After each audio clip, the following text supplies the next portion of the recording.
Je me présente, je suis Gwenaëlle Rochette, je suis intervenante à l'ESPL depuis 3 ans et je suis responsable pédagogique depuis 2 ans désormais.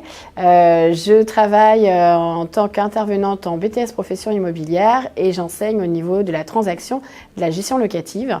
Et je suis également mandataire immobilier pour le réseau Capifrance où j'ai une équipe de 4 conseillers immobiliers. Mon rôle en tant que RP, c'est vraiment de pouvoir répondre à leurs questions sur leur orientation, sur aussi leurs difficultés qu'ils peuvent avoir, que ce soit scolaire ou dans le travail pour les alternants ou pour avoir un stage pour les initiaux. Mes missions chez Capifrance, c'est avant tout en fait d'être comme un agent immobilier.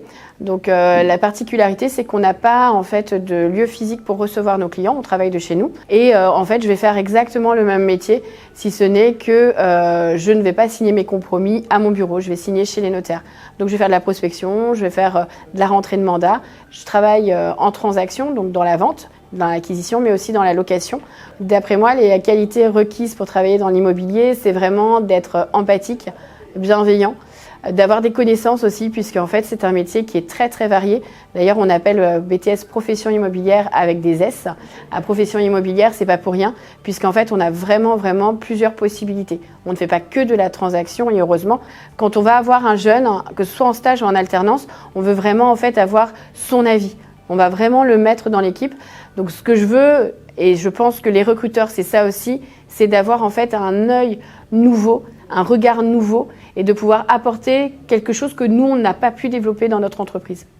L'atout du BTS Profession Immobilière, c'est vraiment en fait d'avoir le champ des possibles dans les métiers de l'immobilier. On va avoir la gestion locative, on va pouvoir avoir la copropriété, mais en fait, ce qui va nous donner aussi la possibilité d'ouvrir notre agence, c'est d'avoir la carte T.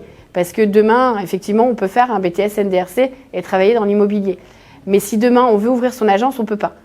Donc c'est vraiment ce Graal, ce petit plus qui n'est pas rien. L'évolution du marché en 2023 nous a fait vraiment peur. Marché immobilier, on disait qu'il se cassait la figure. Mais désormais, en fait, 2024 repart. On est vraiment tous les voyants ouverts, que ce soit les banquiers, les courtiers, mais aussi en fait les vendeurs. Ils sont toujours là. Les acquéreurs sont là. Donc en fait, il ne faut pas se dire je viens pas en BTSPI parce que j'ai peur, parce que l'activité n'est pas correcte. En fait, c'est cyclique en immobilier. L'immobilier, de toute façon, on en aura toujours besoin.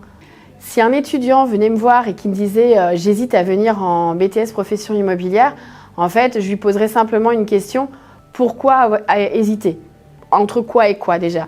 Et s'il me parle que d'immobilier, je lui dirais écoute, demain tu viens avec nous, on va vraiment t'accompagner, on va vraiment te donner toutes les clés de la réussite. Bien sûr, il faudra travailler, mais si tu passes par ce BTS, tu auras en plus la possibilité d'ouvrir ta propre agence. Alors pas dans 2 ans, il va falloir faire ton expérience, mais tu auras cette possibilité.